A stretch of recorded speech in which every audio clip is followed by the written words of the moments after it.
축복합니다. 네, 감사합니다. 네, 너는 무엇을 준비하느냐 하는 제목으로 같이 말씀을 생각해 보겠습니다. 네, 배를 타고 가는 손님들이 있었습니다. 네, 거기에는 또 부자들도 많이 있었죠. 그 중에 또 납비, 이스라엘 납비 선생 한 분이 또 타고 있었습니다. 부자들은 서로 자기 자랑을 합니다. 우리 집에 뭐 해가면서 자기의 재산을 비교해가며 아주 자랑을 실컷 하고 있었습니다. 그러자 납비가 이렇게 나도 부자라고 생각하는데 지금은 내 재산을 여러분에게 보여줄 수가 없습니다. 이렇게 얘기를 합니다. 그러니까 이 부자들이 야, 저 납비가 좀 허세를 부리는가 보다 이렇게 생각을 했습니다. 때마침 해적이 나타나서 배를 습격했고요. 부자들은 금은보석 있는 거 다 털리고 말았습니다. 그리고 그 배는 가까스로 겨우 낯선 어떤 섬에 도착하게 됐습니다. 당도하게 됐습니다. 납비는 곧 섬에서 사람들을 모아서 학교를 세우고 또 학생들을 가르치기 시작했습니다. 그러면서 이 섬이 점점 발전하는 거죠. 사람들도 이제는 정말 모르는 데서 알아가면서 훨씬 더 멋있는 사람들로 막 변해가고 있었습니다. 이 납비가 그 부자들은 좀 어떻게 살고 있을까 또 궁금해서 부자들을 한번 만나러 갔습니다. 그랬더니 그 부자들은 너무 비참하게 또 너무 어렵게 살고 있었던 것입니다. 그러면서 이 정말 선생을 납비를 보면서 그 부자들이 입을 모아 하는 말이 확실히 당신이 부자요. 지식과 지혜를 가진 사람이 진정한 부자요라고 말을 했다고 합니다. 우리에게는 많은 걸 생각하여는 이해하라고 볼 수가 있습니다. 오늘 본문은 잘 아시죠? 믿음의 부자로 사는 자가 진정 지혜로운 부자라 이런 메시지를 가지고 예수님 지금 말씀을 하고 있는 걸 볼 수 있습니다. 예수님께서 말씀을 가르치실 때에 한 사람이 이제 예수님께 나왔습니다. 그래서 예수님께 부탁만 하면 다 들어줄 줄 알았던 것이죠. 그래서 자기의 유산 문제를 가지고 운운합니다. 우리 형의 유산을 좀 뺏어서 나한테 좀 주라고 명령해서 그 유산을 좀 나로 하여금 받게 하옵소서. 이런 부탁을 하게 됩니다.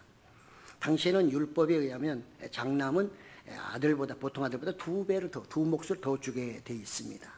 그리고 또 보통 이런 유산 문제의 어떤 분쟁은 당시 납비들이 그것을 다 해결해 주었다고 합니다. 그러니까 이 사람은 지금 자기 몫을 못 받은 게 아니고 이미 받았으나 그 형이 2배 받은 것에 대해서 뭔가 좀 불만이 있는 것이 아닌가. 그러니까는 조정해달라가 아니라 아예 명령해서 일부를 더 주도록 자기한테 주도록 이렇게 지금 요구하고 있는 것을 볼 수가 있습니다. 네, 오늘 이 말씀을 통해서 우리는 정말 이 한 사람이 이제 예수님을 갖다가 이렇게 좀 잘못 알고 예수님을 구하는 이 모습을 통해서 우리가 또 교훈을 얻을 수가 있는 것이고 또 예수님도 우리에게 교훈을 하고 계신 것이죠. 그래서 예수님은 그 말을 듣는 즉시 그 사람에게 이렇게 말해요. 이 사람아 하면서 좀 꾸짖습니다. 당신은 내가 무슨 정치 제도나 사회 제도를 개혁하고 가정 문제 또는 무슨 재산 분배 이런 것을 하기 위해서 온 줄로 아느냐. 내가 그런 사람으로 세워졌느냐. 나는 그런 일을 하고 온 사람이 아니고 네가 좀 나를 오해하였다. 이렇게 예수님이 말씀하시면서 거절하시죠. 그렇습니다. 예수님은 사회 어떤 정치 개혁자나 이렇게 개혁을 하기 위해서 오신 분이 아닙니다. 그분은 종교 개혁자로 이 땅에 오신 것이죠. 그는 하나님의 나라를 세우기 위해서 홍보하시고 또 확장하기 위해서 이 땅에 오신 것이지 이런 개인적인 어떤 재산 문제, 이런 유산 문제를 해결하는 그런 예수님이 아니라는 사실을 분명하게 예수님은 밝히고 있습니다. 그러니까 예수님께 오는 사람들은 정말 예수님의 관심이 죄인을 의인으로 만드는 것이잖아요.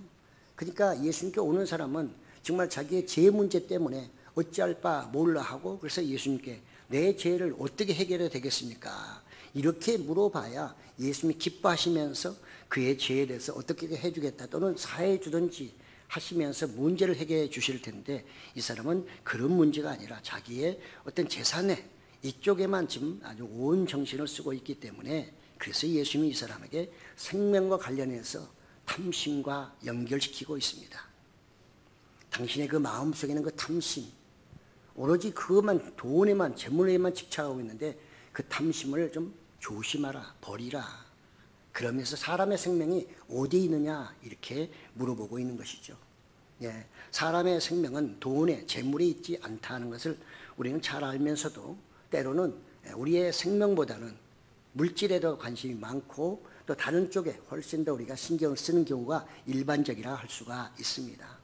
그래서 예수님도 정말 이 세상 사람들에 대해서 그들의 어떤 영혼에 대한 것을 더 훨씬 사랑하고 계시면서도 그렇다고 해서 기독인들은 그러면 세상을 마음대로 아무렇게 살아도 되고 관심이 없이 살아도 되느냐? 그건 절대 아닙니다. 우리 예수 믿는 사람은 오히려 세상의 빛과 소금의 직분을 감당해야죠. 세상 사람들이 못하는 걸 우리는 해야 되는 것입니다.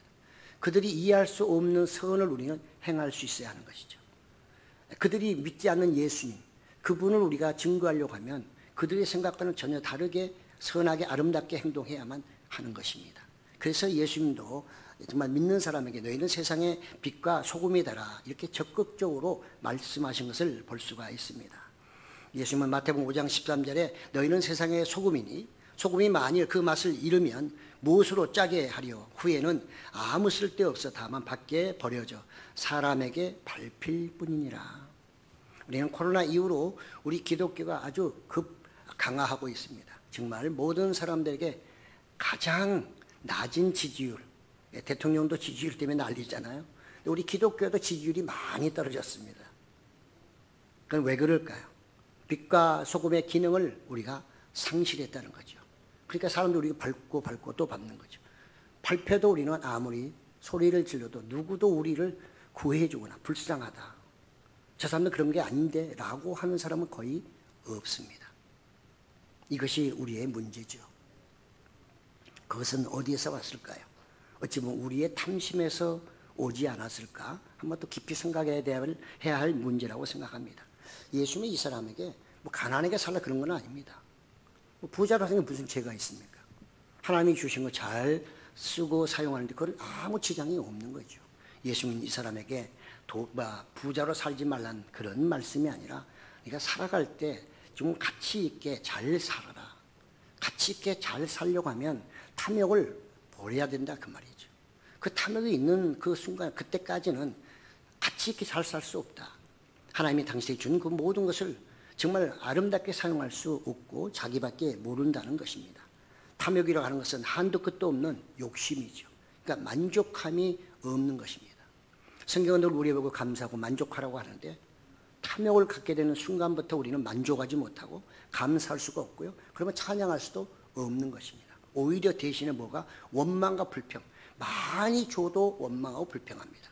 자유를 줘도 원망하고 불평합니다. 왜? 탐심이 있기 때문에 그런 거죠. 그 탐심을 우리는 버릴 수 있어야 되고 버려야만 예수님을 진정으로 만날 수가 있는 것입니다. 그렇습니다. 그래서 예수님은 지금 이 사람에게 그 형의 재산을 좀 명령하여 나한테 주라. 이것은 당신의 탐심이다. 생명이 어디 있느냐? 생명은 돈에 있지 않다. 재물이 있지 않다고 지금 말씀하고 있죠. 어떤 사람 말합니다. 많은 재산은 행복을 가져다 주기보다는 오히려 염려와 불안을 낳습니다. 이렇게 말합니다. 속담에 고기가 많으면 구더기가 많아지고 부가 더해지면 염려도 많아진다. 이런 속담도 있습니다. 이런 속담도 우리는 무시하면 안 되겠죠. 오늘날 우리는 지금 오늘 또 비가 많이 오고요. 오늘 제가 조금 아까 일부 예배 끝나고 잠깐 인터넷 들어가 봤더니 현재까지 죽은 사람이 47명, 실종자가 5명, 부상자가 17명입니다. 지금 산사태가 경고를 하고 했는데 오히려 괜찮다고 생각했던 데가 지금 또 무너지고 있다는 거예요. 그 말하는 이유가 이게 원래 시간당 30mm가 올 정도로 모든 게 준비가 된 게 아니랍니다. 이런 비가 올 거는 생각지도 못하고 계획했기 때문에 30mm, 40mm 시간당 와버리면 이거는 대책이 없다는 겁니다. 처음부터 그렇게 준비된 게 아니니까. 그러니까 그거는 피하는 수밖에 없어요. 우리는 이번에도 이런 기후 변화로 인해서 지금 집중호우가 내리고 있잖아요. 오늘 또 150mm 이상 엄청나게 쏟아진다고 합니다. 또 태풍까지 같이 온다고 합니다. 우리는 정말 순식간에 막 무너져내리는 산사태. 대책이 없어요. 그냥 보고만 있고 피하면서 발만 동동 구르고 있습니다. 지하철에서 이런 참사가 일어나도 우리가 할 수 있는 건 아무것도 없습니다.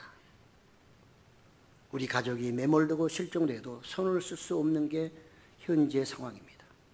오늘 예수님 말씀처럼 생명이 어디 있느냐? 생명이 돈에 있느냐? 재물이 있느냐? 너의 보석에게 있느냐? 그것이 아니라는 것이죠. 네. 죽음 앞에서는 재물도 그 어떤 문명도 기술도 다 필요 없습니다. 흘러내리는 하늘에서 하나님이 징계하는 그 심판으로 말하면 뭐하지만 그런 것들을 무슨 수로 사람이 막을 수 있단 말입니까? 그건 막을 수가 없습니다. 예수님은 너무 안타까운 나머지 그래서 이 사람에게 다시 비유를 들어서 정확히 얘기해주고 있습니다. 어떤 부자가 땅에서 정말 심었는데 땅에 수확이 엄청나게 많았습니다. 풍년입니다.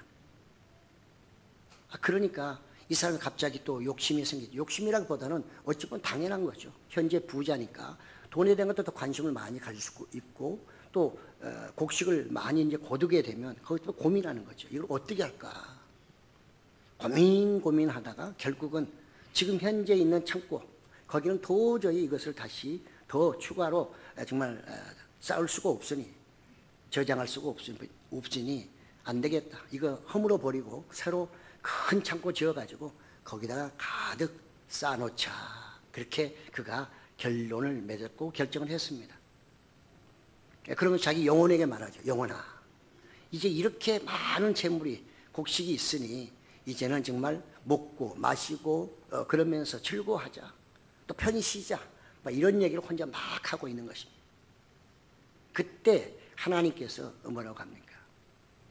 이 어리석은 자여, 이 어리석은 자여, 이렇게 말씀하고 있죠. 참으로 그는 탐욕이 너무 많은 사람, 그는 부자로서 늘 얘기하는 게 뭡니까? 내 곡식, 내 곡간, 내 영혼, 내가 에고이즘에 아주 빠져있는 사람인 것입니다. 이런 그의 부자의 이런 내용을 볼 때 하나님께서 이스라엘에게 하신 말씀이 있어요. 이사야를 통하여 하신 말씀. 이사야 22장 13절 14절에 보니까요. 너희가 기뻐하며 즐거워하여 소를 죽이고 양을 잡고 고기를 먹고 포도주를 마시면서 내일 죽으리니 먹고 마시자 하는도다. 만군의 여호와께서 친히 내 귀에 들려 이르시되 진실로 이 죄악은 너희가 죽기까지 용서하지 못하리라 하셨느니라. 주 만군의 여호와의 말씀이니라. 이런 이사야의 말씀을 우리가 또 생각하게 되는 것이죠. 그렇습니다. 사람의 생명과 재물은 우리의 것이 아니라 하나님의 것입니다. 안 믿는 사람은 그걸 인정하지 않더라도요. 우리 믿는 사람은 기본적으로 모든 것은 하나님이 창조하셨고 이 모든 것은 다 하나님의 것인데 우리에게 맡기셨다는 이런 믿음을 갖고 있는 거죠. 네, 정말 하나님은 이 안타까운 마음으로 그렇게 생각하고 있는 그 사람, 아직 실천도 안 했고 마음으로만 계획하고 있는 그 사람을 찾아오셔서 이 어리석은 사람아 이렇게 부르고 있습니다. 근데 사실은 한번 생각해 보세요. 이 사람이 과연 어리석은 사람인가? 돈도 많이 벌었죠. 그러면 나름대로 문화도 누릴 겁니다. 그렇다고 하면 이 사람은 우리 일반적인 사람의 관점에서 볼 때는 어리석은 사람이 아니에요. 똑똑하고 복받은 사람이에요. 모든 사람들이 부러워하는 사람입니다. 그런데 하나님은 이 사람을 향하여 어리석은 사람아 이렇게 말씀하고 있다는 거죠. 그러니까 우리도 살아가면서 우리가 정말 똑똑하게 멋있게 아름답게 하나님의 은혜로 축복받고 산다고 하는데 주님이 만약에 나한테 오셔서 이 어리석은 사람아 이렇게 부르신다면 어떻게 될까요? 이건 참으로 생각하기도 싫은 얘기죠. 그러나 이 사람은 전혀 그런 걸 생각하지 않습니다. 생명도 재산도 자기 마음대로 할 수 있다고 그는 아주 자신 있게 생각하고 있는 사람입니다. 그는 정말로 자기의 정말 생명을 위해서 썩어질 어떤 육신을 위해서 모든 걸 준비하는 사람, 영생보다는 찰나에 집착하는 사람이었습니다. 그런 생명이 어디에 있는지 관심이 없었고 자기에는 그런 죽음이 올 거라고는 생각지도 않고 있는 사람입니다. 늘 먹고 마시고 오래오래 살 것으로. 그냥 그것만 참고만 보기만 하면 너무 신나는 거죠. 그의 영혼은 창고에 있었습니다. 그는 재물이 그의 우상이 되고 말았습니다. 부요함이 그를 완전히 정말 하나님이 잊어버리게 만들었던 것이죠. 그의 생명의 주관자인 하나님이 그래서 이렇게 멋있는 꿈을 꾸고 있는 그 사람에게 오셔서 하는 말이, 이 어리석은 사람아, 오늘 밤에 내가 너의 영혼, 생명을 되찾으면 내가 준비한 모든 것은 누구의 것이 되겠느냐, 이렇게 물어보고 계신 거죠.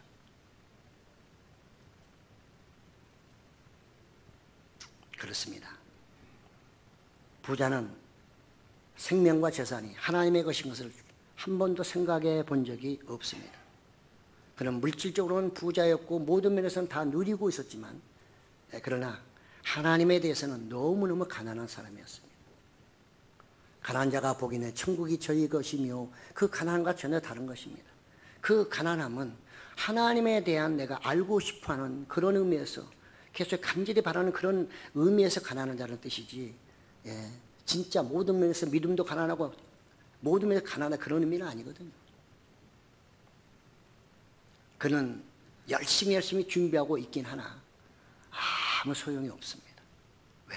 좀 있으면 그의 생명도 하나님이 되찾아 가실 것이고, 하나님이 주신 거니까 그의 생명도 되찾아 가실 것이고, 그가 쌓아놓을 그 많은 곡식도 또한 누구 손에, 자녀들 없으면은 국가에 국가에 다 반납이 되겠죠. 국가를 전부 다 귀속이 될 것입니다. 그렇습니다. 우리는 참으로 이런 어리석은 사람이 되어서는 안 되죠. 하나님은 많은 것을 그에게 맡겼지만 그는 관리 능력이 부족했습니다. 그래서 다시 빼앗아서 다른 사람에게 줄 수밖에 없는 거죠.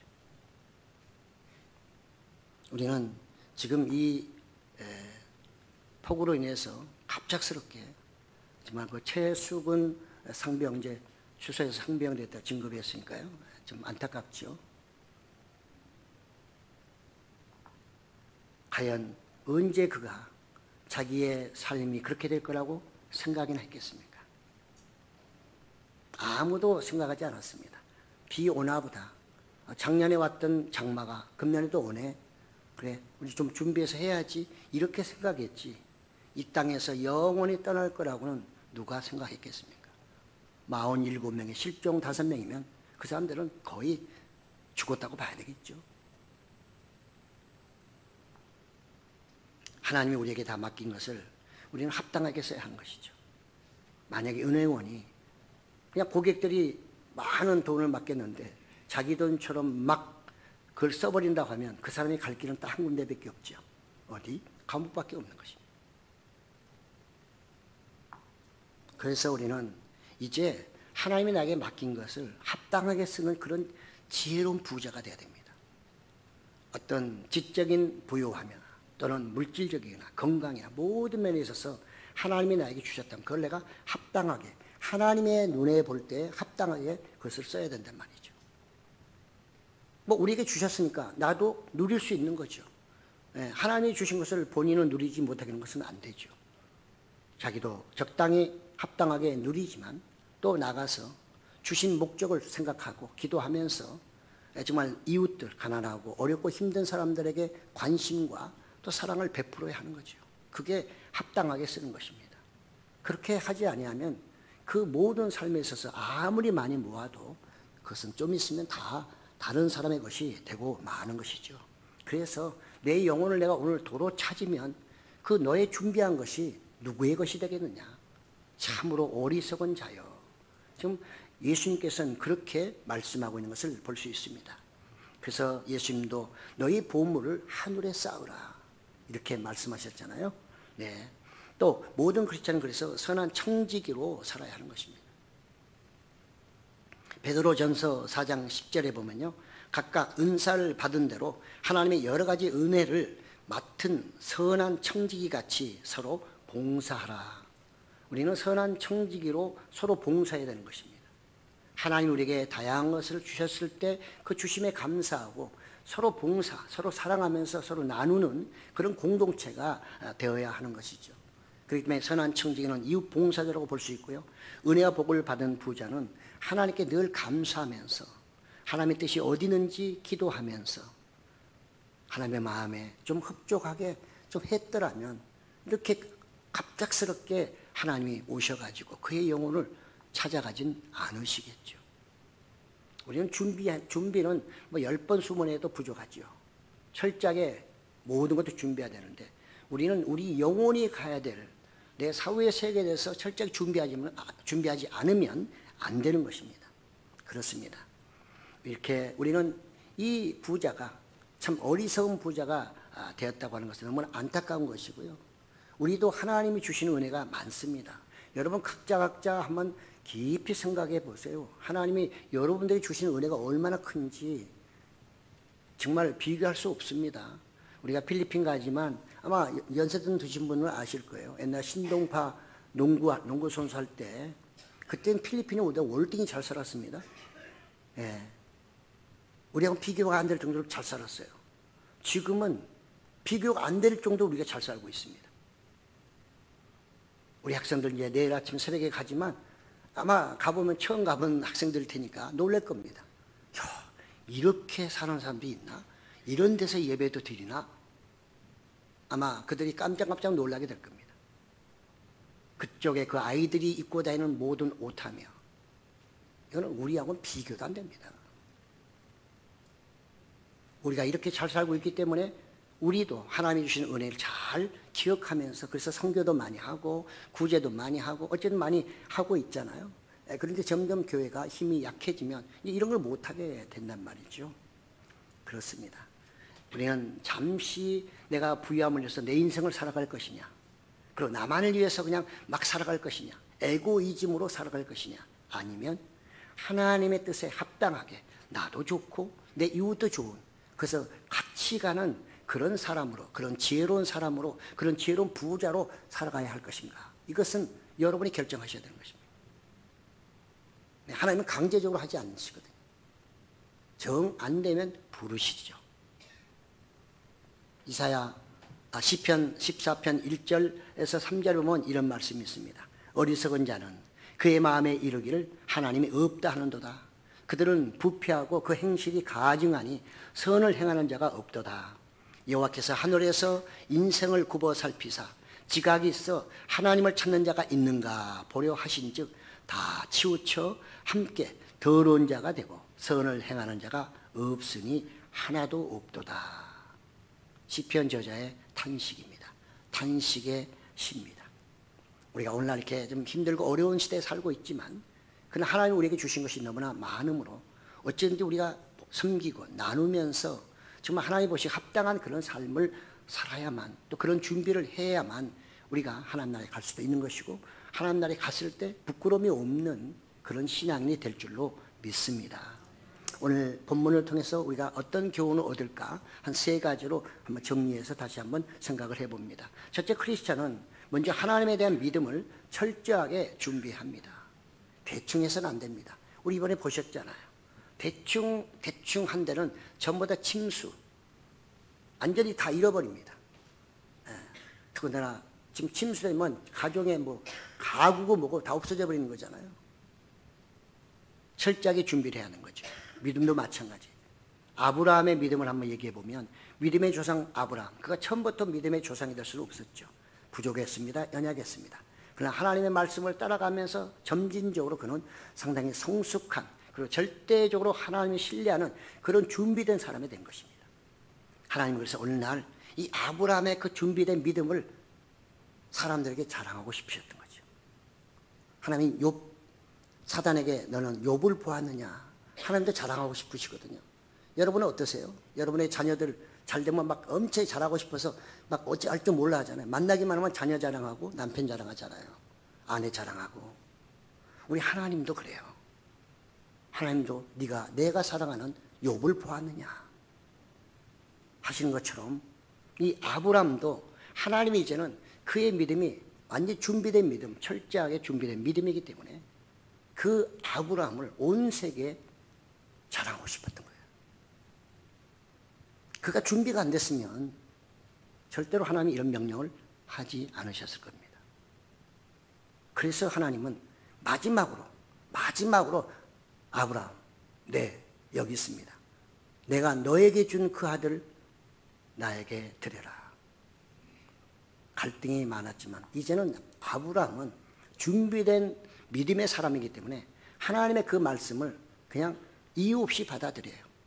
그동안 하나님과 관계를 통해서 그분은 절대자라는 걸 알았고, 그분이 말씀하시면 그것을 거역할 수 없다는 것도 알았고, 그분이 계획하면 그대로 가야 된다는 것을 너무 삶 속에서, 믿음의 삶 속에서 그걸 경험을 충분히 했기 때문에 이제 준비된 사람이에요.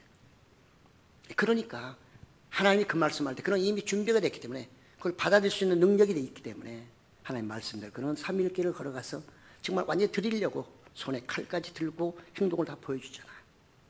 됐다. 너의 믿음, 너의 준비된 믿음 내가 이제 정말 인정한다. 그래서 준비된 순양이 있었죠.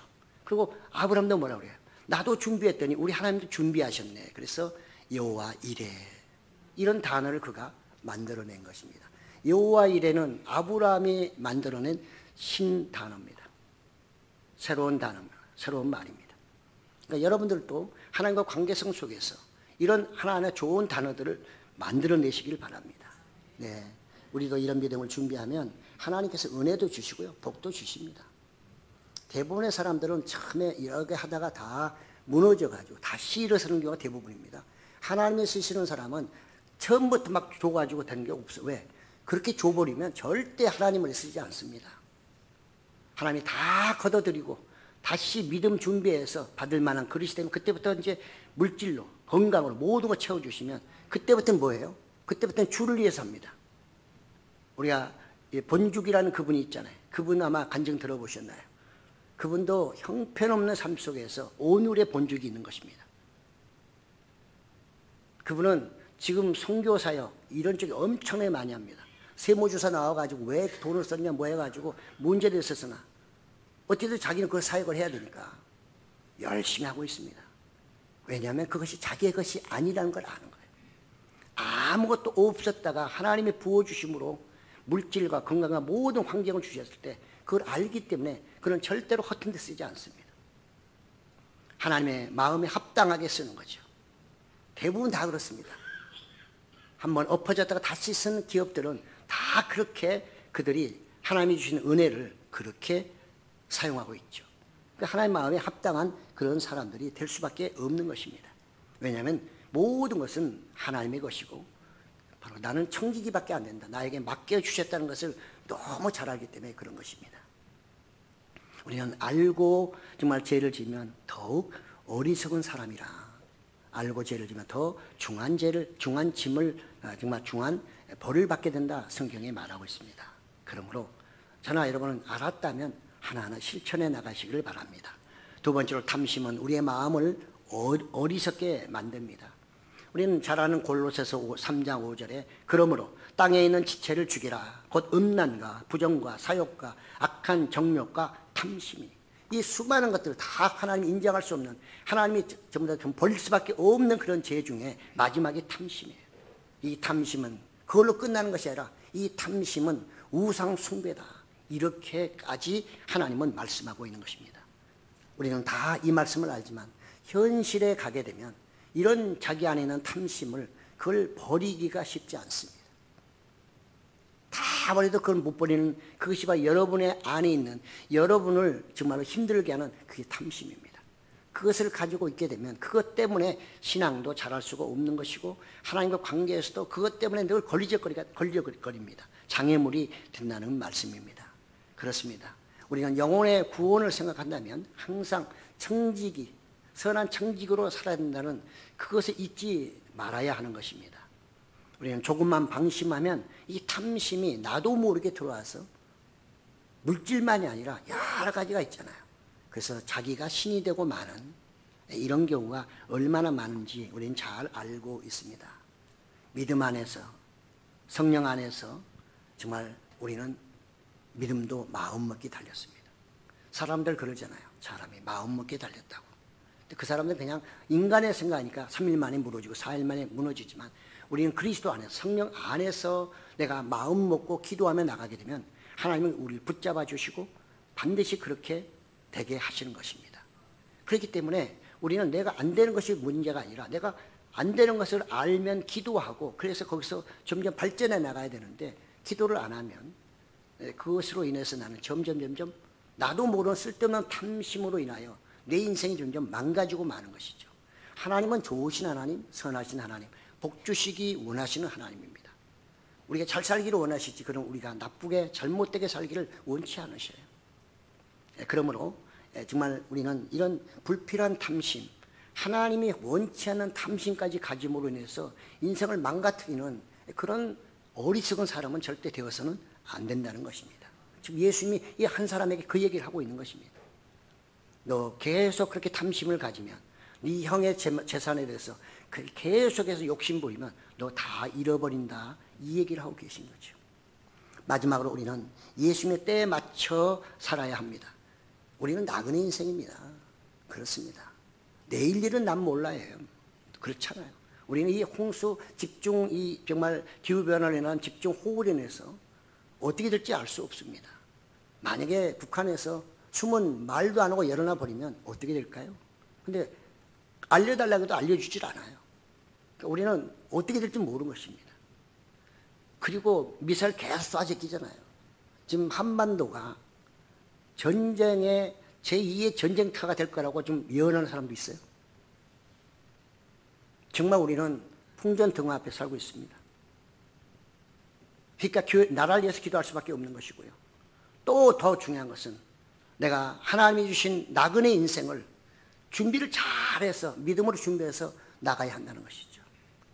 이것도 준비 안 되고 저것도 준비 안 되면 아이고 나 죽겠네 하고 그냥 죽어버리는 거죠. 그걸로 끝나면 다행이지만 우리는 믿잖아요.